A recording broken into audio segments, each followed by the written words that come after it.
see what it does. Let's do it. Okay. Actually, I just went ahead and hit normal it. intro. Yeah. All right, we'll do the normal intro. Welcome. You're listening and possibly watching Dunestone Redemption.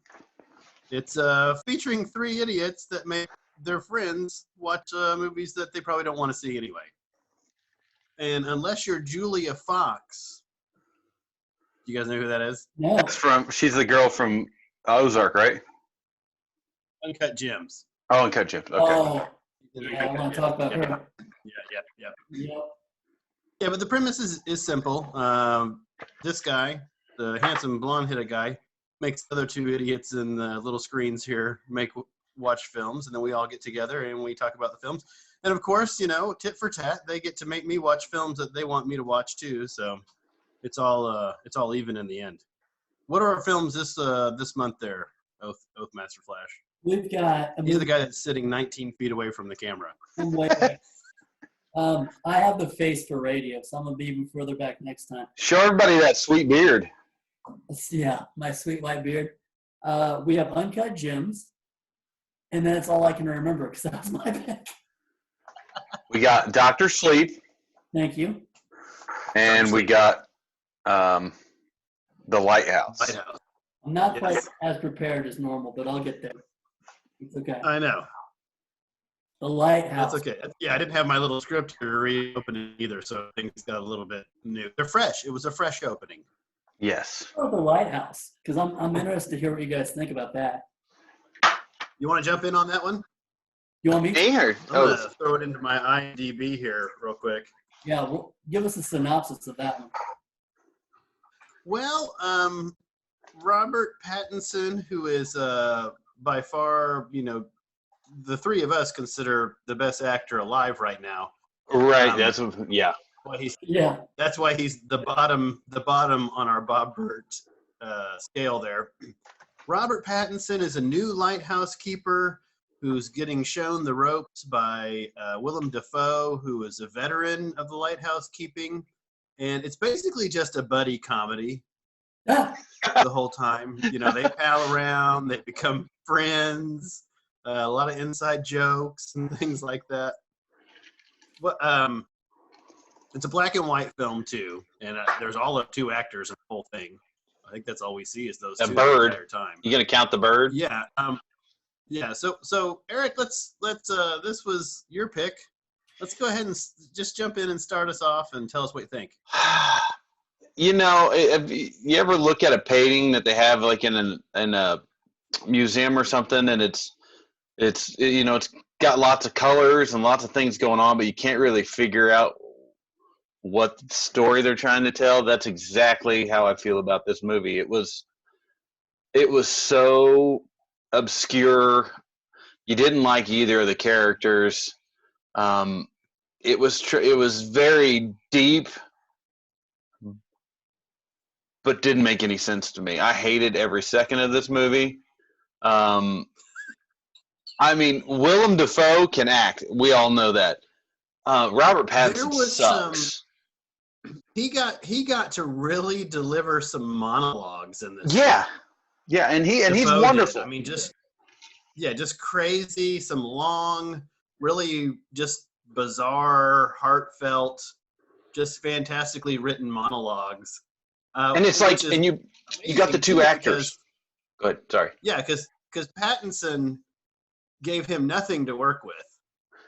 It's like putting Shakespeare on one side and Honey Boo Boo on the other.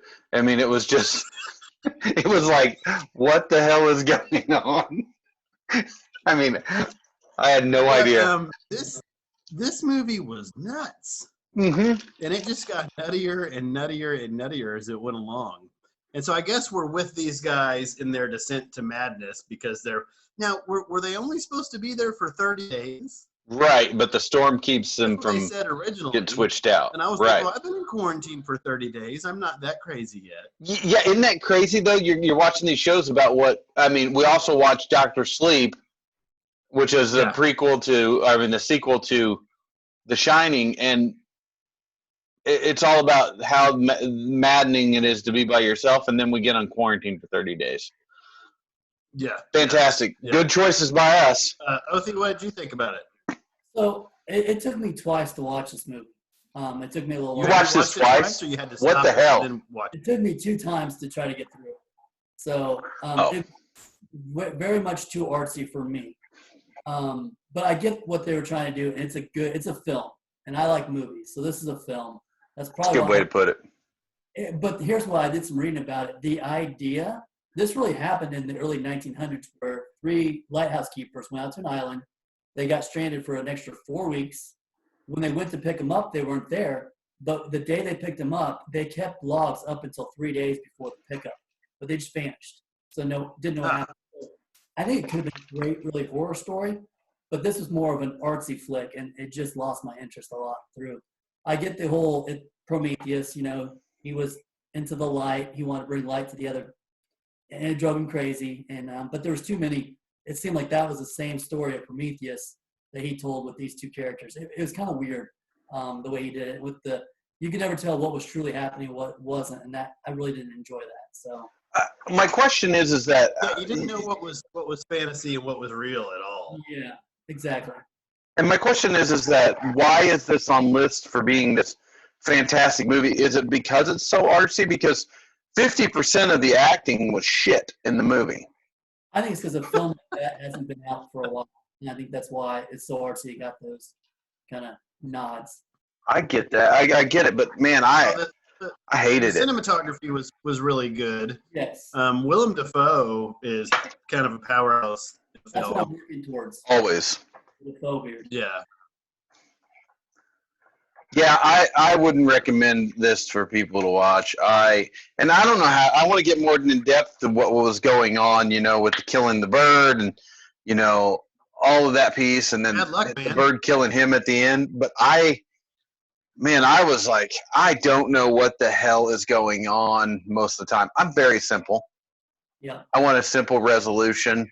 This movie wasn't simple, and it was rough to watch. So I'm not impressed. I would give this a Robert Pattinson just because. There you go. Because he's in it.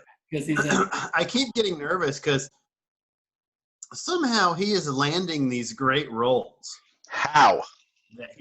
that he could really, a good actor could really do some stuff with, but he's not really delivering in any of them. Yeah.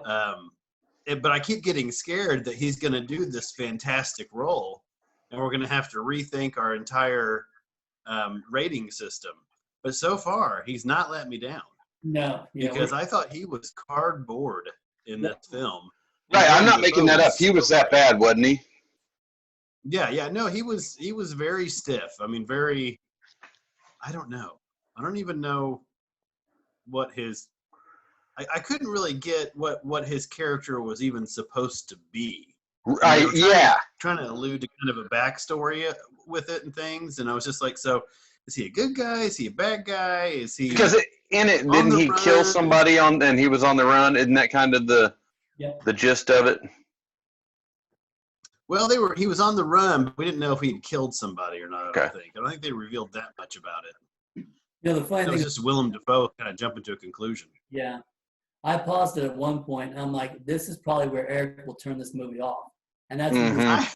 he love to a mermaid. I'm like, Eric's done. I was so delighted the entire time I watched this film. Like This is Eric. he hates this. I hated it. I was like, now, here's the thing is that you'll Not understand. guilty for this one. I watched this on a plane to Arizona, and it was, and I'm like, what the? I couldn't get away from it. You know what I mean? That's what I was watching. Yeah. And Oh my gosh. it was What did the bad. people sitting next to you think? Well, I didn't have anybody next to me. I just coughed a lot, so they stayed away. That's genius. Yeah. That is genius. And then my buddy It was seems like another life. holding his hat up beside him like this, so it looked like there was somebody in the seat beside him. It's great. That's smart too. Yeah. That is smart. So I hated this movie. I'm going to the one. Robert Pattinson didn't make sense to me. I think that Willem Dafoe, to be acting opposite of a terrible performance. Good actors can bring people along with them and elevate their performance. Willem Dafoe I thought was great, but he did not elevate Pattinson. A story that was rough to understand. And that's the thing. Pattinson is getting all these great roles opposite all these great actors. You think that you were the meeting no longer has a time limit. Okay. Hold on a second. Okay. You would think that that at some point he's going to start gleaning some good acting chops from some of these guys. Right. And yeah, I just thought I would give it a Rob Schneider, because I think people should check Willem Dafoe out in it. I get where you're coming, but the story's I wouldn't bad. recommend that anybody actually finish this film. I would say there's some good monologues from Dafoe that's going to show up and stuff later. You know, it's going to be on like cut scenes and things like that, and other shows. Wasn't he hard to understand though? Didn't you struggle understanding the I had trouble. accent? Yeah, at first, but I mean, you kind of ease into it a little bit. Yeah. Yeah. What are you giving it, I don't Oath? know if that whole crazy accent I like is the idea necessary of or it. not. I'd give it a Snyder. I give it a Robert Schneider. Where are you giving it, Oath? I'd give it a Snyder just because the artsy part I thought was pretty nice. But man, this was difficult. I didn't enjoy this at all. So steer clear. Can't believe you watched it twice, like the whole way through. No, he just stopped, he said. I couldn't get through it. Oh, okay. I couldn't manage the whole sitting, so I had to stop and then come back to it. Yeah, it's like you're the greatest guy on earth if you were able to watch this thing twice. No. I mean, it's a short film. It's only 4.5 hours long. Felt like it, didn't it? It felt like. Man, it did feel like that. Yeah. Let's pivot to Uncut Gems. Okay. That was my. I've just been so excited to talk about this film for a while. Well, the reason I want to talk about this is because I've never seen Sandler in that type of role. He wasn't the goofball clown. I mean, he was kind of a moron, but in a good way. And I loved him in the role. I thought it was a great movie and very unexpected. I don't know what I was kind of thinking when I went into it, but I like how they cut into the movie and how they exited the movie too. I don't know if you guys paid attention to that. I thought that was weird because it almost looked like a documentary at first. Like, what are we watching? Or Right. Yeah, that part kind of freaked me out. Yeah. When they did that zoom in thing and it just kept zooming in. Yeah. But no, I love Like, it. are we inside this guy's body now? What's the girlfriend's name? Julia Fox. Yeah, I want a girlfriend like that. She was right. I mean, she didn't ask any questions. She was just like, yep, give me the bag of money. What do I need to do? I'm like, what? Yeah. And his wife was that I think she was, Frozen lady. Yes. Idina Menzel. Menzel. She was letting it go. I thought she did a good job in that too, though. I Yeah. liked her as the wife. Yeah. Me too. So, because that was really I saw her in Rent, and this was like the only other film I've ever actually seen her in. Yeah. Yeah. Kevin Garnett, as a basketball player, I thought he was good in his scenes. Yeah, he did fine. And who was his friend, the guy that was in Sorry to Bother You? Yeah, no, that guy is fantastic. He's been in a lot of stuff here. Everything. Let's do the magic of the IMDb. What is that guy's name? Throwing. Lakeith Stanfield. Yeah, he's awesome. But Yeah, he was really good in that. I We're going to think- start seeing him in stuff as Demandy. Yeah. I give it a Redford. I think everyone should watch this. Even if you're like, I don't like Sandler, he's just a goofball. Watch this, and he'll change your mind. Yeah, I mean, to me, this was the best film that came out last year. Absolutely. There was no other film that I saw that beat this as a film. Okay. Not 1917, not Jojo Rabbit, nothing like that. Okay. No, I'm serious. I know. Wow, Sandler was a locomotive in this thing. I mean, he ran through this whole film like a train, and we knew it was going to wreck. We knew that train was going to wreck. okay, let me And ask it gives you hope. Like you keep, it's like, oh, here's the unavoidable abyss. Oh, here's a doorway out. Which way are we going to go? And I just couldn't believe how far this film went. Did you expect that ending? From their starting point to the end. No, I didn't. Nuts. I was like, what? That just happened? Like, Yeah. It was, I think, well, and it's just, I read about these, the Safdie brothers, and how they came up with this script, and they embedded themselves in like that jewelry district in New York for almost a year. They were going there and meeting people, and just so this wasn't kind of something that they threw together. This was something that they really researched and tried to get a lot of like the guys in the pawn store and stuff. They're real guys in that real pawn store. Really? That's in that jewelry district. Yeah, a lot of the guys and people in here are not actors. They're actually people from these deals. And then like the weird, crazy guy at the end at the casino, the rich guy. Yeah. I thought he was somebody in disguise, and I looked him up, and no, he's a real dude. That's He's awesome. one of those guys that kind of runs in that circle. They're like, this guy's so fantastically strange. We've got to have him on here. Amen. So what are you rating it there, Russell? I'm probably going to throw out.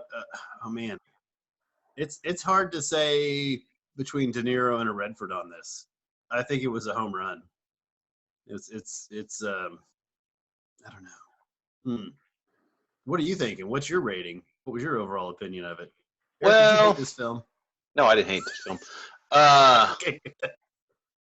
But there are people that come about in my life that I look at their lives and I see chaos, and I think I don't want to look inside and see what your chaos is that you've created in your life. I don't want to be a part of it. I don't want to engage in it. And this movie just thrusts you right in the middle of that chaos. From the minute, it doesn't stop. It's like you're doing 90 and you're going down trying to throw papers out the window doing 90. It is insanity from the get-go to the end. I thought that, Sandler, there's some criticism that he plays a Sandler character, but he was fantastic, I think, in this role. I think that he deserves a lot of recognition for what he did. And he's a guy from New York. Right, exactly. I mean? Yeah. I mean, he deserves a lot of credit for this. This movie was a hard watch, though, because you feel so much, at least for me, I feel so much anxiety about what's going on in somebody else's life. That's why I'm a simple person. I don't want anxiety. I don't want stress. I don't want drama. And this guy is begging for it. And it's like I've said it time and time again. I watch a Ben Stiller movie, and I just go, if you would stop and tell the truth at any point in this movie or in this scenario, then everything would change. All those, the ones where, like the rom-coms where it's all just miscommunication. Right. If you just tell them you lost the cat and not spray paint the cat, and that's what I felt like in this. If you just stop and take your winnings, if you would just, I go to the casino and I put $40 in the thing and it hits $80 and I cash out and I go, hey, that was a good day. This guy, he didn't have the number for what made him successful. No. It was always more. No. That was the number. And it was going to push it a little further. Yeah, it's like a locomotive. That's a great way to put it. It's like it doesn't stop, but it made me anxious. So to say it was the best movie, I don't agree with that. I think it was a good movie. I will give it I'll give it a Duvall, which is an 8. I mean, I really enjoyed it. Sandler was fantastic, but there's no way I could watch that movie again. I was so anxious. I just thought it was so incredibly original. Absolutely. I don't disagree there. To me, it did not remind me of any other film I've ever seen. Yeah. I can't compare it to anything. Well, okay, come on, brother. I'd give it a Redford because I actually watched part of it again. So that's how much I liked it. Yeah. I didn't finish it because I got sidetracked, but I'd come back and watch it again. It's one of those, if I see it on TV, I'm going to watch it, Oh, yeah. I like it. I think it was great. I think everyone should give Sandler a chance on this one for sure. I really didn't see the ending coming, though. I was shocked. I mean, you should see it coming because that is the end of chaos like that. It always ends poorly like that. For sure. Mm-hmm. But I didn't see it coming. He would not just take a win and walk away. No. Never. No. You working on a book over there, Othie, or what? Yeah, what I've done is, I know since we're in quarantine, I've wrote down every TV series I've watched that I put on our review site, and then every movie that I've watched that I reviewed, and what I need to next. Oh, that's Nice. cool. So just make sure I was up to date with everything I have quarantine watch, which I've watched a lot of programming here lately. So Got a lot to talk about today. yeah, small screen. I'm excited. Oh, yeah. All right. Small screen's gonna be great. So we've given this a. You gave it a 9.5, a 10, Russell. Somewhere in there, you gave it like a Deniford. Othie gave it a Redford. I give it a Duvall. I mean, very high ratings, obviously, for the movie. I think if you go back and look at our Oscar stuff last year, this is probably the highest ratings we've given any of that. Yeah. I'm just thinking. Okay, so what is our third movie that we need to review? That was my pick, Dr. Sleep. Okay. Right. So I'll give a brief little synopsis on there. Dr. Sleep is the kind of a sequel to The Shining. You've got Danny, the psychically powered kid from The Shining. It's like 20 years later, and kind of what is he doing with his life? And he comes across some other people that have similar powers to him, and then we find out there's this group of people called the Dreadnoughts that go around and they eat the essence. They eat the Soul or the power. The Shine. From these people. I I read the book, so I had a little bit more of an advantage. I was really curious from you guys, not reading the book, with as much ground as this thing tries to cover, were you able to follow it? I was, and I didn't. I really wanted to watch The Shining before I watched this. I didn't get around to it, but I don't think you really have to see The Shining to understand it. They do enough. This happened, then you know what's going on. But I thought it was a great little horror flick for what it was. I really enjoyed it. In fact, that's one I would watch again if I saw it on TV. I'd be like, "Oh, stop here! This is a good movie." Yeah, I thought it was pretty fun. Obviously, they're not going to meet the same high standards as The Shining. I mean, it's not a Kubrick film. It's not a masterpiece in any way. And I really felt like they were trying to shove a lot of story into a short amount of time. But I thought it was good. I thought it was middle of the road. Yeah, he had a lot to do with a lot of time. The little girl, is she in the book too? Then Yeah. that one kind of, I thought that was.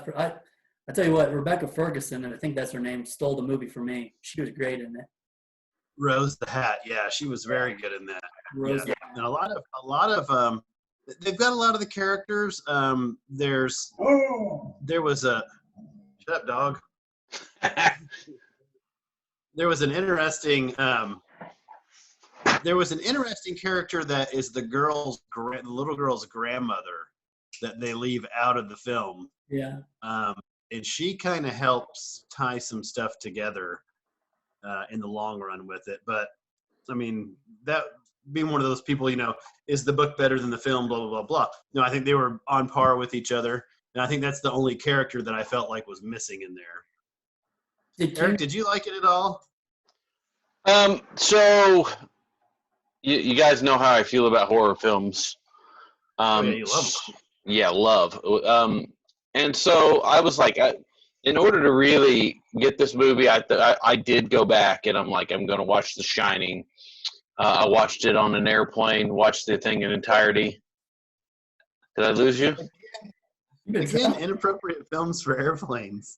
It's okay, So then I watched this on the airplane on the way back. And it's interesting going back to back like that on that because it was you got the entire story. I don't like horror movies. I was thoroughly entertained by this movie. It was and I don't know if this one's a horror movie as much as even The Shining was kind of a supernatural film. Right, it's a supernatural film, and I really liked. I thought they developed the character. What's his name again? The kid. Danny Torrance. Danny. thought they did a really good job of developing that character and looking at, if somebody had that ability, it looked like a mental illness and what would happen to him and how he was able to deal with it and function in life with that. I thought that they developed all that really well, and then they turn around and it's like, okay, now you've learned to deal with it. It's time to break it back out again. I really, really liked it. I was shocked, when it's a horror movie and I enjoy it. I'm like, okay, that you've done a good job of telling a story. I recommend it. I thought it was fun. It didn't tie much back into the original story, I don't think, of The Shining. It's not. Yeah, I mean, there was some sequel. flashbacks and stuff, and Right. The Overlook the lady that was playing meeting Shelley with- Duvall. Like, wow, that's crazy. It's amazing that they didn't try to get either one of those to do anything in the movie to go recur role or something. Yeah. Yeah, I don't think they would have. Yeah, well, I bet not. Well, I don't know. She hasn't done anything ever after that movie, has she? Give her that money. Hey, she did Popeye with Robin Williams. Yeah. There you go. So I like this. I'm going to give it a 7. Robert Downey Jr. Uh-huh. I thought it was well done and entertaining and a good story. The only thing I worry about watching the movie is this how graphic they were with killing people and the stabbing to get the essence. And I'm like, somebody's going to run with that and see some killings. People still do shit like that because they're stupid. But I understand. It worried me, and so, but yeah, I liked it. I'd recommend it. What you guys give it? Not a 7. I give it a Hoskins, a 6 in my book. I thought it was good. But yeah. Russ, what you I got? go with the Hoskins. Yeah, I don't know if it's quite a Downey Jr., but it's a fun watch. I would go with a 6, but I gave it a 7. I bumped it up a number just because it's a horror movie that actually entertained me. That you like. Yeah. So it'll probably the surprise factor is why you're giving it a 7. Yeah, I agree. You went into it wanting to give it a 3. A half. So, all right. So, Russ, what are you picking for next month for us to watch? I'm going to pick a film called Extraordinary. Not Extraordinary. No, it's not. It's Extraordinary. I'm throwing it in the IMDb right now. It's got Will Forte in it. He's probably like the biggest name in there. But they're saying it's they're saying that it's like Napoleon Dynamite meets Poltergeist. What?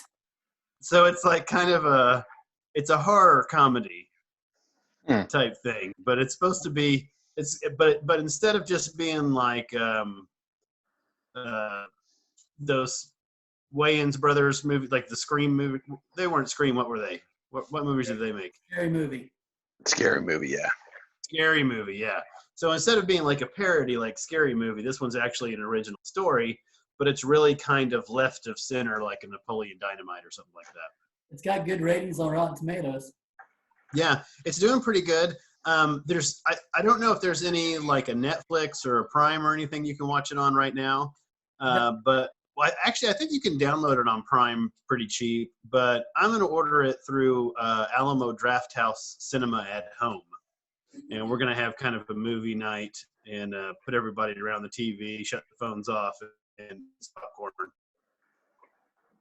And I think on the Alamo one, it's $20, but I think you have it to watch for like a week or something like that. Okay. So I don't know if I can get it and then share it with you guys or not. I'll see how that works out. Oh, I'll drop the money to support local. Yeah, I will too. Yeah, because I mean, there's AMC and Regal and B&B and all those guys. I think they're going to get through this stuff just fine. But Alamo Drafthouse, which is my favorite place to go anyway, they've only got like 10 locations. They're not a billion-dollar enterprise like some of these other ones are. Cool. So, Extraordinary. That's what I'm going with. Extraordinary. 2019 comedy, fantasy, horror. All right, I'm picking The Gentleman. It should be coming out on video the next couple of weeks. It looks like it is. It's got Matthew McConaughey in it. It's got who else in it? His whole cast of crew. I mean, Charlie Hunnam. Yeah. Yeah. So it's the synopsis: an American. What is an expat tries to sell off his highly profitable marijuana empire in London, triggering plots, schemes, bribery, and blackmail in an attempt to steal his domain out from under him. Okay, an expat is just an American who lives in a foreign country. Oh, I've never heard that word. Yeah. So nice. So that's my pick. Oh, it's got Colin Farrell. So looks good. Hugh Grant, which everybody loves. Hugh Grant. It's a Guy Ritchie film, isn't it? Yes, it is. Yeah. Yeah, Guy Ritchie. Yeah, so he hasn't done one in a while. He did that Lock, Stock, and Two Smoking Barrels. The last one he did was What was that one with Brad Pitt that he did? Ford, which was kind of over and underrated. Yeah, there was. Sherlock Holmes movies. Did he do a Sherlock Holmes? He did both of them. Nice. There's getting ready to be a third one. Did you guys see that? No, that's awesome. I love that. Releases next summer. So that was a good one. That was a good one. Downey called up after he made Doolittle and was like, "Hey, let him go, bro. Let's make another Sherlock." All right, well, my pick, I'm going to pivot a little bit. I'm actually going to pick a movie called The Big Time Adolescence, which is it's a Hulu original, and it's basically about a guy that just won't grow up, and it's pretty funny. But I'd like to get your guys' take on it. So, Good guy, anybody special in it? That's with Pete Davidson. Okay. He's the lead. Yeah, no, I've seen that one and really had considered watching it a few times. Yeah. So that's going to be my pick because like I said, I watched it, but I'd like to hear what you guys thought of it. That'd be interesting. That's awesome. Awesome. All right. I think that's all for this segment. That'll work. This segment's over. Where can they find us, Othie? Everywhere. The Dune. Everywhere. Literally. Zoom. Zoom now. Yeah, that's new. Spotify, Twitter, Facebook, LinkedIn, Bumbler. We're everywhere. The DunestoneRedemption.com. Best place to find us. That's a good shot. Good spot. There's a lot of new movie and TV reviews. If you're bored, check those out. Yeah, I need to get on there and start throwing some on the Instagram and the Twitter face. Heck yeah. Yeah, because I haven't been to it for a while. Our Twitter got blown up the other day, which is pretty awesome. So. Sweet. All right. Well, that's all we got. So do we need to say anything special to end this? Stay safe. Wash your hands. Safe. Wash your hands. Wear your mask. Wash your balls. Yeah. Always. All right. All right.